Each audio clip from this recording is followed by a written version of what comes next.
वीज पुरवठा खंडित झाल्यानंतर एका महिलेचा विनयभंग करण्यात आला। नागपूरच्या लकडगंज पोलीस ठाण्याच्या हद्दीत असलेल्या इतवारी परिसरात हा प्रकार घडला आहे। इतवारी परिसरात एका महिलेचा विनयभंग करीत बलात्काराचा प्रयत्न करण्यात आला। या प्रकरणी 45 वर्षीय आरोपीला अटक करण्यात आली आहे। वीज पुरवठा खंडित झाल्यानंतर अंधाराचा फायदा घेत आरोपी पीडितेच्या घरात घुसला।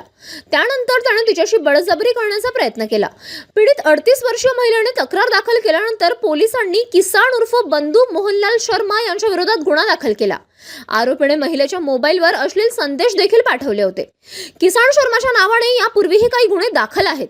लकडगंज पोलीस स्टेशनला 26 तारखेला अर्ली मॉर्निंग महिला तक्रारदार पोलीस स्टेशनला आल्या आणि त्यांनी सांगितलं की त्या रात्री घरी झोपलेल्या असताना तिसऱ्या माळ्यावर त्यांचं घर आहे आणि त्यांची इतर फॅमिली पहिला दुसऱ्या माळ्यावर राहते, तर त्यांची मुलगी जी दुसऱ्या माळ्यावरती खेळायला गेली होती, त्यामुळे रात्री त्यांनी दरवाजा उघडा ठेवूनच घरात झोपल्या होत्या।